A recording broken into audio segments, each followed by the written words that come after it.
Michael Hernandez here of MLH Media and Valley Fight News, and I'm here today with a fighter from the Bay Area, another Team Black member that I'm going to be talking to today.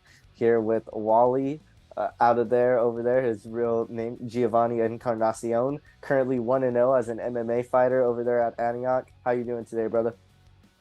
Doing really good. I'm excited to do this interview. I appreciate the little things like this. It means a lot. Yeah, man.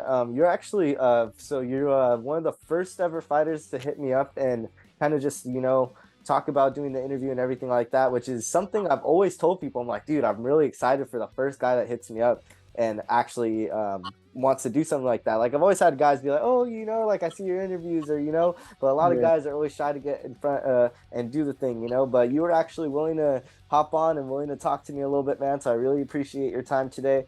How has it been for you training over there at Team Black? I know sometimes it can get a little bit hot over there in the like East Bay area. So how has it been training over there? How is it with Coach Dan Black, and how is it just training over there in Team Black in general? It's been really good. He's actually known me since I was like a little baby. So I grew up in Oakley/Antioch, and I trained in the same building as the team Dumdumaya too. The jiu-jitsu side of it is Andre Dumdumaya, and then the Muay Thai side of it slash MMA is Dan Black. My dad used to be an MMA fighter, and Dan Black was my dad's coach. And then fast forward, my dad stopped fighting, and now I'm the fighter, and I've transitioned to Team Black now. It's been good. It's really, really solid training camp, solid people surrounded by me, and it's just really good. I'm young, just have a strong mindset, strong will, strong everything. Just excited to burst onto the MMA scene like I did the Muay Thai. Yeah. Do you think this is something your dad ever envisioned when he was in the gym all those years, just going through the path, trying to make his own name? He ever think that you were going to follow in his footsteps, or was this something that came as a surprise and kind of just blossomed? No, I was very aware of it. My dad, he had a rough path growing up. There's a lot of personal things he had going on, so fighting was a huge outlet for him. And then he's more wrestling foundation, but once I've been in the gym since I was like a baby, just growing up in there. But I didn't take it serious probably till like I was 13. I wrestled in middle school, sixth, seventh, and eighth, but I started Muay Thai when I was 13, freshman year. But yeah, at first I really didn't even like it, to be honest. I really didn't. So I would look at it like as a work. I mean, yeah, fighting is your job, but I would look at it as like, oh, I can't wait till it's Saturday, so I don't have to do this no more. So I didn't really like it as much. So I always had these high expectations, like, oh, I've been this kid since I've been this fighter kid since I was little. I'm supposed to live up to these high expectations, and it's just been it was a lot at first, but this last year it's been a huge flip mindset. I'm a big believer in God, so I do a lot of praying. I listen to a lot of worship music, and it's just been a lot. I look at fighting like it's more fun to me. If I win, I win. If I lose, I lose. Don't try to meet up to these high expectations that I mean, whatever was planned for me is already written, and I'm just doing my part now. So I look at it a lot more fun. It's 10 times better than it's ever been. Yeah, your mindset is kind of matured in a sense because when you were younger, it was always, oh, I don't want to go to practice. I don't want to go and put in the work because obviously it's hot in the gyms. It gets a little, it's tiring. So definitely can Yeah. see being a younger child and how it was a little bit more challenging for you, and then eventually growing to love it and kind of enjoying the things that come along with it. Have some things come along with you and your father? Have you and your dad kind of maybe like seeing some things like a more eye to eye because you are developing as a fighter, and then he has also gone through that route? Have you maybe been through some things like weight cuts or anything going through CSAC or camo, and you're like, oh my god, this is annoying? Have you guys ever kind of talked about any of that and just shot the shit, I guess would really be the best way to say it? Yeah. All like the behind the scenes, all like the little stuff, we always talk about it and all of that stuff. I have a really good, strong connection with my dad. But when it comes to the training, we were never able to separate father and son and student and coach. We could never separate that. And that's always been a problem with us. Before Dan Black was at Team Dumdumaya, my dad actually used to be the Muay Thai coach there. But they moved to Pennsylvania. and I'm out here in Cali now. But it was a big transition for me to go from my dad's team, Team Gorilla Squad. He made that team, and to go back to Dan Black because we trust him a lot because he was my dad's coach and everything. Um, so we were never able really to separate father and son and coach and student. So having that switch to go over to Dan Black now, it works out a lot because I know with my dad, he'll say do something, and I know because he's my dad, he won't really push too much. I can kind of get away with something and like be whatever. But when I have Dan Black, who's like a coach now, I can't, like, he'll be like, I'll get in trouble or something like that, or like I look at him differently because it's not my dad, it's a coach now. Yeah. So I don't. That's interesting. I never even thought about it like that because a lot of times people often say, having their fathers, you have Stephen Wonderboy Thompson, he had his dad in his corner a lot of his life. A lot of them like hearing their voices of their fathers, but for you, it's almost too comforting. It's like you need a voice that's a little bit on your ass and a little bit kind of pushing you to your limits and pushing you to what you want to be more as an athlete. Is there a reason for why exactly he had to move to Pennsylvania and why you weren't able to go through, or was it just because you wanted to follow through with MMA and kind of stick around to compete over here in the California area? So my family were big believers in God, Jesus Christ, and we were in the process. We were because I have family out there in Pennsylvania, my mom's side, but a lot of praying, a lot of like fasting, and the things along those lines. We went to Pennsylvania. It was actually my dad's decision that we moved our whole family out there. I was actually out there for a year before I came back out here, but yeah, just trusting God and having a lot of faith. And so we trusted him in this new season, and we moved over there for a year. But I ended up coming back like maybe 6 months ago, and that's when I transitioned to Team Black and everything. But no, that was the range. I tried.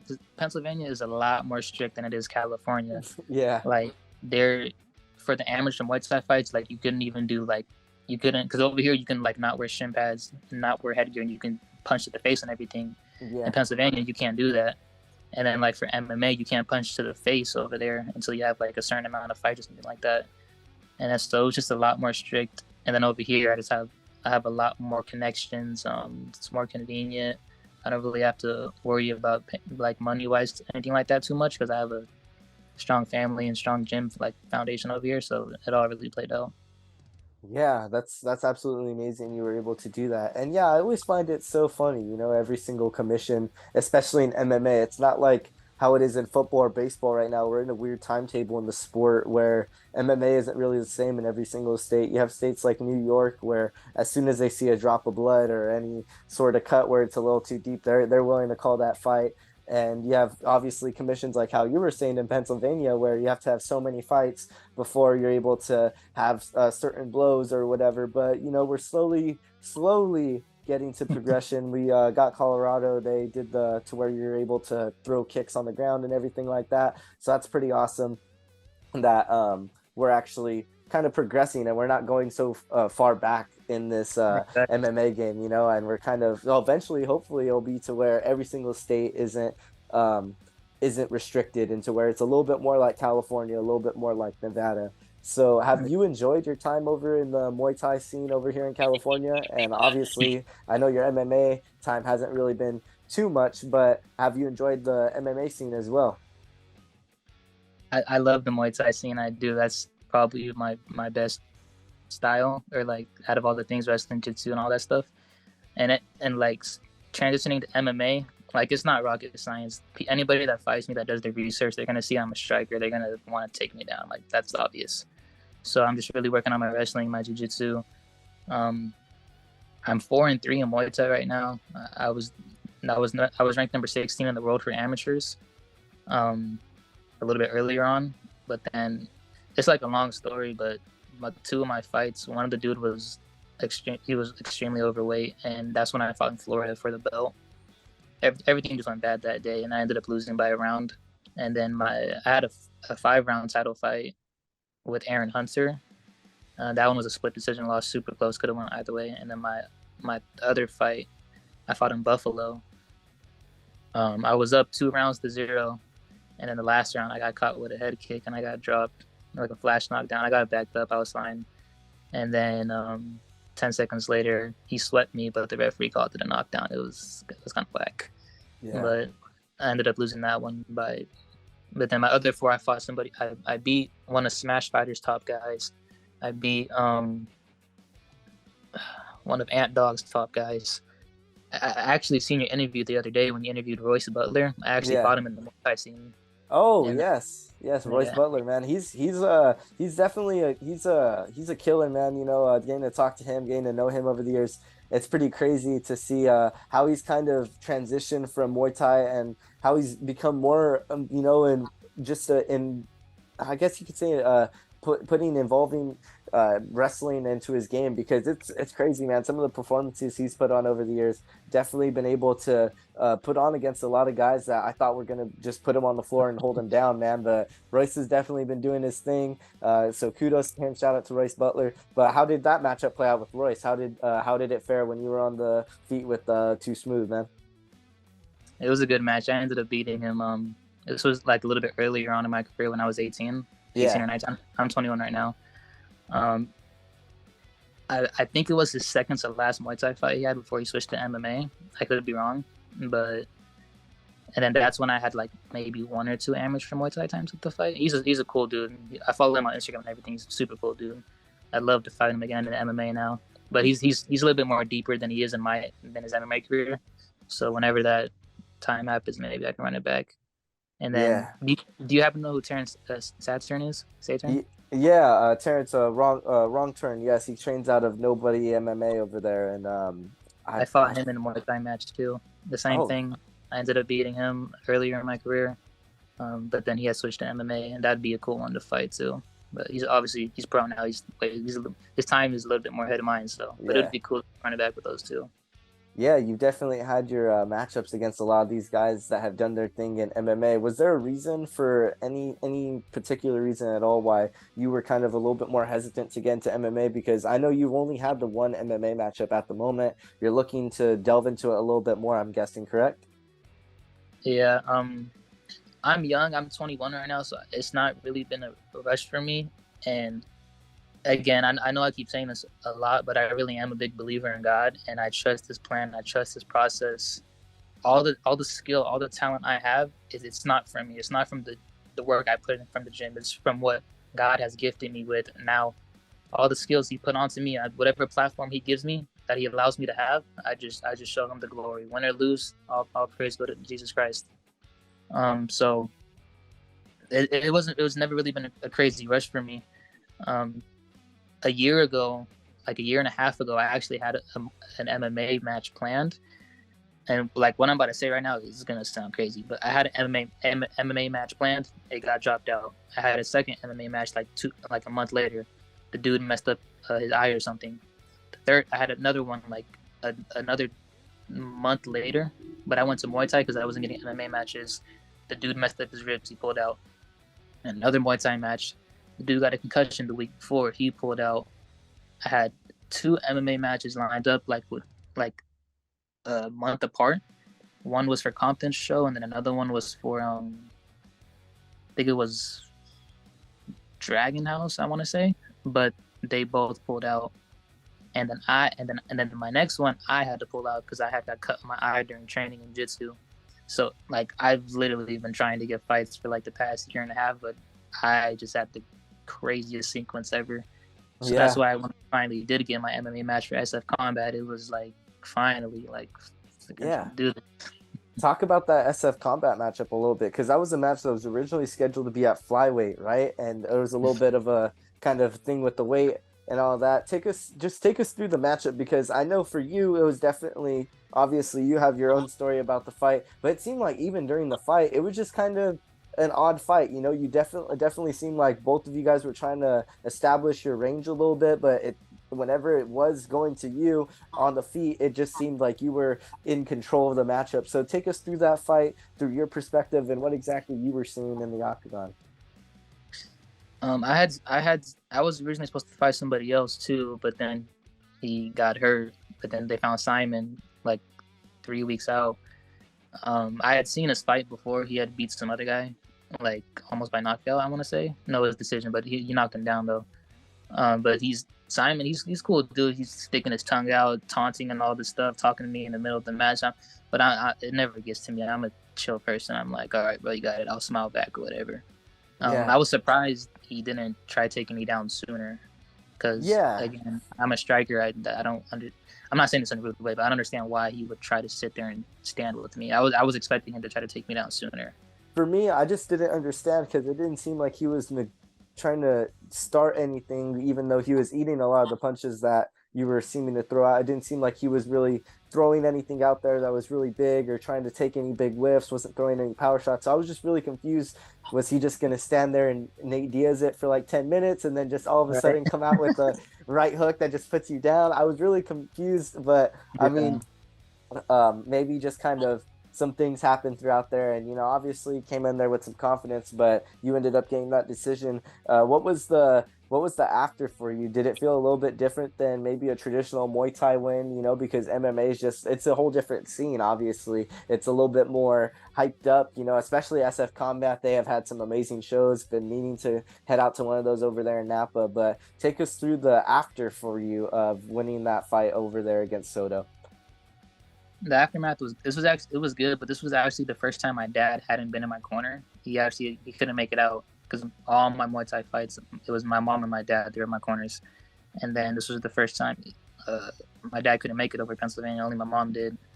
But and this was usually when I do fight, I don't really have a big crowd with me. I really don't, because people see me as this skinny, quiet kid that talks about God a lot. He's not violent, blah blah blah. And then so when I go out there and I go do these things, I get like I'm not even trying to be cocky about it, but like I get these huge applauses and stuff from all the fans, and they ask me a bunch of questions, blah blah blah. But this was the first time I actually had a lot of people come out to support me from Team Dumdumaya, because I've been there since I was a baby too, and there's a lot of support from them. Dan's black people, obviously. Team Santos has seen me growing up since I was a little kid. They were there fighting. Scrap Pack, like, yeah, the MMA scene. I'm more Muay Thai, but with the MMA scene, I have like a lot of connections. Like my dad, he used to train with Gilbert and Nate and all them. He didn't get super far in his MMA career, but he was with them in their early stages. So I Yeah. know a lot of them. So it was good, and it was really amazing to get like the love afterward from the support. I've been wanting to jump on the cage for a minute, so that was cool too. But Yeah, no, I bet you it was pretty cool, especially having I believe one of the Diaz brothers was at that last show, right? Was he perhaps at the show for SF Combat when you were there? not that one. I know Gilbert Melendez was, but I know he was at SF Combat and Diaz, but it wasn't that one though. I'm pretty sure it was like a few back or something like that. Hey, still to have any of those guys from that Scrap Pack, the infamous, it's pretty crazy, man. They're all from that area over there in the Bay. Has it been a little bit surreal for you, kind of like how you were saying, to see how your dad was training with those guys, and obviously for you didn't even really probably realize the impact that they've had in the sport, and obviously the things that they are now implementing, and Nate's going to be going in boxing in a couple of weeks against Jake Paul. It's like the things that you didn't never really predicted it. I mean, he beat Conor McGregor. Just some of the craziest things have came from that group. So how is it now growing up and getting to train with these guys, getting to see these guys in the gym, and kind of getting to see them in a different light? You were growing up and obviously seeing them in a just like, oh my gosh, like that's my dad's friends. But now you're getting to be in the gym with these guys and actually get to scrap with them and get to share some blood. So talk about that a little bit. Yeah, like growing up, like I remember seeing their faces in the gym, but like I really don't remember them like that. I know they were there obviously, but like the ones that I do, like I'm close with and like I've trained with, like I can remember, is like Matt Baker and Xavier Vigney. Um, this not so much like the big names everyone knows. Like I know of them and like they know me because they've seen me since I was a kid and stuff like that. But to get the knowledge and like all the advice from them, that's mostly what I get from them. So they'd be like, "Oh, I know your dad. I used to train with your dad all the time," and stuff like that. So, and yeah, it's just the knowledge aspect is what I get from them. So it's been really good because my mental health was actually at a really low, like before this fight, because I almost gave up on fighting. I really almost did, because I wasn't getting fights, and I was like, why is this happening? Why is this happening to me? Like, I don't understand it. But I pulled through. I looked at it a whole different way, and again, it's really been a huge transition this past year. I got tested a lot. Yeah, would And you say it was a rebirth for you mentally because you were having that trouble finding those fights and everything? You kind of, how you said, you changed your mindset. You're really starting to think of things a little bit differently, and you're not really looking at it as it so much as I'm not getting fights, as people aren't wanting to fight you because you're that guy, you know? So is it starting to maybe think a little bit of it more like that now, or take us through it a little bit? What was it exactly that, really helped you to just get out of bed that one day and really start pushing forward and start to get to the point where you're at now? honestly, I want to say when I had that conversation with my dad, so where we, because again, we struggled with separating father and son and coach and student, and then I would never address it. I would just be like, all right, I'm just gonna listen to you. Da, da, da. Not that he like does anything in a bad way, but I don't communicate with him though, so we don't know of it. But then after my Buffalo fight, after I had lost my Muay Thai match, I was walking with my mom back to the car, and she was asking me, she's like, "Do you even really want to do this? Like, you don't have to do this because your dad did. You don't have to do this because he's telling you this or that." And I told her, I said, I don't like this. I don't care for this. I really don't. But I finally had to talk with my dad. I was like, okay, like, I don't enjoy this. I know this is what you did, but this isn't for me. I don't like getting punched in the face. I don't like getting kicked, slammed, blah, blah, blah. But again, I'm a big believer in God. So anytime I get the platform or whatever it may be that he presents to me, I'm going to give him the glory, because when I was at my lowest, when I thought about giving up and fighting, when I was depressed with breakups or whatever it is, he was there for me. So anything that I do in fighting is all for him, and I truly believe that 100%. So it Yeah. was a lot of talking with my dad and communicating with him, because I never did, because we were never able to really separate that, and a lot of faith and love from Jesus. Was there anything you were thinking about perhaps in the back of your mind that you were going to go to towards instead of towards fighting? Was there any career path that was like really taking your mind ablaze, and you're like, I'm just going to go do this instead of fighting, Dad. I'm not going to do this fighting stuff anymore. I'm going to go to college and do this, or I'm going to go to this type of school and do this. Was there any type of plan, or was it just, I don't want to fight anymore, man. I'm done with that. Honestly, it was that. It really was. Like, college was never. I mean, it was, but not really. I was not good at school. And college wasn't for me. I worked at a warehouse for like a year or two, just doing a lot of labor work. But then I stopped, and then I just went fighting full time. And I know it sounds weird to say that when I'm freaking only like 21, like how you support yourself and all this stuff. But again, I have like a really strong family and foundation with the gym and with my people, to where I don't have to worry about the finance part of it. But obviously, in the long run, like, I'm looking for jobs. I don't work right now, but I'm looking for jobs right now, because obviously I need to support myself. But I never really had a backup plan, which is something I need to start looking into, because not saying I'm not gonna quit fighting or anything like that, but worst case scenario, I need to have a backup plan. But yeah, Yeah. I haven't really looked too much into that, I'll be honest. Yeah, no, I didn't mean it as in like, oh, you need to you need No, to I look for get this you. I sort of get you. plan. But I definitely whenever guys have these sort of revelations, sometimes they tell me some of the things they look into, like I had this one guy tell me he was looking into just going and being a DJ, just traveling. He's like, I just really wanted to start doing what I was doing before, and he was doing that. So he said he wanted to do that, but he kind of said the same thing as you, man. He found some faith, and eventually he ended up continuing on this MMA trajectory. But just tell us a little bit more about what your upcoming plans are, because I know that you last had a fight for SF Combat, and that was a little bit ago. That was not this. That was the Stars and Stripes event, right? So that was on this last month, Yeah, like or 2 weeks ago.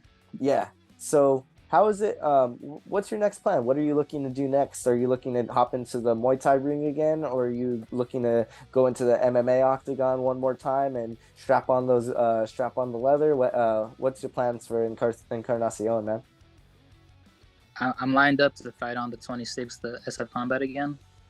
I'm pretty much done with the Muay Thai scene. Not that I don't care for it, but like that chapter's closed. It's pretty much fully all MMA. The only thing that's gonna want to bring me back to Muay Thai is the Olympic qualifier game thing, but that's like once a year. That's really the only thing that draws my attention. But for the MMA, that's my main goal right now. In Muay Thai, nobody keeps the distance with me. They just hug you and clinch pretty much. So that's literally what I deal with 24/7 when I do fight Muay Thai. So when I do these MMA matches and they Kind of get similar. close to me, yeah, I like honestly, I'd rather get trying to get taken down than somebody just holding on to me and just rubbing their face on me and like I Yeah. hate that. But with MMA, I can use that to reverse them, slam them, or whatever it is. And Muay Thai, you're kind of stuck there, kind of.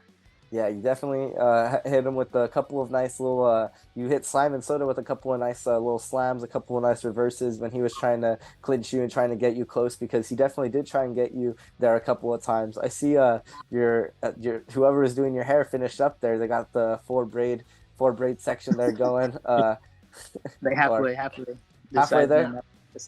Okay. Oh, I didn't even see. Yeah, you got a whole thing of hair there still. I got a lot of hair when it's out. Yeah. Has that ever been a question? Have you ever thought about maybe giving yourself a haircut, or has it always been long hair for Geovanny? um, I was actually debating on chopping it all off like a week ago, but I ended up keeping it. I don't like long hair as it is. I don't. I only like the braids of it. Because I Yeah. hate waking up having to deal with it. This is cool. I love this, but when it's like a big old bush, I can't do that. No, I very understandable. I'm very much the same way. Whenever my hair is not braided, I feel like, oh my God, why do I have my hair like this? But then once it's up in braids and people are like, hey, your hair looks really nice, it's like, oh, okay, this is why I got my hair like this, you know? So I'm pretty sure you can definitely relate Exactly. a Yeah, little bit. exactly. But what is there any shows that you're targeting? I know that there's a couple of shows we were talking a little bit earlier about them. You got Dragon House MMA over there. I know they host some shows, or it's Zung Lao, right? Zung Lao's Yeah. fighting series. They have the fighting championship series over there in the Bay Area, as well as Daniel Compton Central Coast Fighting Championship. They got an event going on over there in October, as well as a possible event over for SF Combat. So, have you weighed out any of those options? Any of those shows sounding good to you? Have you talked to Dan and Dumdumaya about any of those? Yeah. Whatever pops up, not necessarily take the first match right or whatever they throw at me, but whatever's the right matchup, whatever's smart, whatever's good for me, then do it. Like I've had a fight scheduled on Compton's card before. I've had a fight scheduled on Zong's Dragon House's card before. They just didn't go through for whatever the reason was, the dropout or whatever. SF Combat just happened to be the first ones where everything worked out. But yeah, I'm very much open to Dragon House 559, Song, whatever it may be, A1, Yeah. whatever. And were you looking to perhaps go in bounce between weight classes, or was flyweight going to be the weight class that you were looking to stay at? Because I know a lot of these guys in the amateur scenes, they like to test it out. You know, they like to go for multiple belts. Or was one weight class going to be it for you? And were you just planning to dominate the flyweight division? Because it's a division right now that's kind of open in the amateur scene once Royce is taken off, because he's newly added to the flyweights. He was a bantamweight for most of his career. No, the flyweight, that's not my weight class. I know it says flyweight, but the only reason, because that fight was at 130. Mm-hmm. I usually fight at 35 because I walk around like 145 to 150. But because I was supposed to fight 135 some other dude, but then he dropped out or whatever, and they found Simon, and then but Simon fights at 125 though. He's not a bigger dude like that. So then we asked them for catch weight, and they said, cool, catch weight, whatever. So we did 130. The only time I'll fight at 125, because I'm I'm not small. I'm 5'10". I'm already skinny as it is. Yeah, Me you're cutting you're a down is bigger just like guy for flyweight. That's why I was about to say too after is I was surprised you were able to even get down to 120, 129 or whatever it was when yeah. you weighed in. No, it's the only time I'm gonna fight at 125. If I do, is if it's for a belt. If it's not for a belt, I'm not gonna fight at 125. It'll either be 30, 35, or 40. But Man, I've fought at 25 for like my first 3 Muay Thai fights because I've been skinny my whole life. I've never weighed past 150 ever in my life. Um, I walked around like 125 to 130. I'm 21 right now, so like I want to say till I was like 19. I never weighed past 135 when I was like around 19, so that was easy for me. I used to fight like my first 2 Muay Thai fights, amateurs, they were both at 25, and then I went up to 27 because it was their weight classes are a little different in Muay Thai than it is in MMA. They do like every 5 pounds or something, or like 6 or 7. yeah. But then once I got to MMA, it's not like that anymore. It's like 35, 45, 55. So I'm still Trying trying to to figure out. weigh out that weigh out that weight class difference and figure out Yeah, where you want to be at. That's definitely something that I've talked about with Muay Thai guys in the past is how they get used to the weight classes in MMA compared to Muay Thai. But for someone like you, you've been in Muay Thai your whole life, so it's probably very difficult for you to be like 135 like on the dot. Damn, like I'm so used to being at 127 and being able to squeak in between. But I know our time is running a little bit shortly here. Was there any shout outs or any big last messages that you wanted to get off your chest today? Wally, I know that there was some, that you obviously had some pretty big plans on your trajectory. And was there just anything you wanted to say? Any sponsors you had that you wanted to share? I don't have no sponsors. Hopefully soon, but no, just a huge shout out to my dad, my mom and my dad. I love you guys. They've been a huge inspiration to me. My dad has had it rough growing up, and to see him get through it, I know I can get through it. Huge shout out to Dan Black, Andre Dumdumaya, my two main coach, or my main two coaches, Andre, Dan Black, and my dad. Same name as me, Geovanny Encarnacion. I'm a junior. And so the 3 other gyms that really helped me grow up, Fight Core, Team Santos, um, actually those two. But yeah, just a huge shout out to them. Huge shout out to everyone at the gym. James, Ian, David, Ricky, Benny, Mason, all of them. Great people. Can't forget who does your braids as well. They also have been doing some amazing work. Shout out to Josie for doing my braids for the fights. Yes, yes, that's definitely a big thing, man.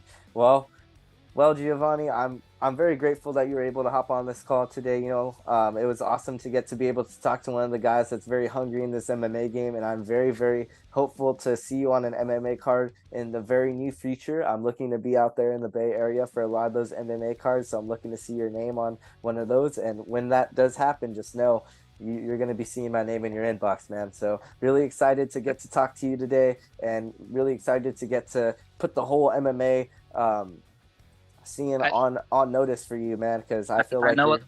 Sorry to cut you off, but I Oh know no. I know a lot of people say this. They say like, "Oh, I'm gonna be in the UFC. Remember me," and blah blah blah. But I promise you, bro, mark my words, you're gonna remember this interview. You're my first interview with anybody, and Yeah. this is gonna be an iconic clip, iconic memory. The future UFC star, I promise you, bro. And I'm not saying it just to say, because a lot of people say it, but like I can promise you that, bro, 100%. I can remember this interview. Hey man, I love those sounds of those promises, man, and it sounds pretty awesome to me. If you ever get some extra media passes or anything, you know the guy that you can contact, my man, Michael Hernandez of MLH Media and Valley Fight News, and I'm gonna be signing out with Geovanny Wally Encarnacion. Alrighty, brother.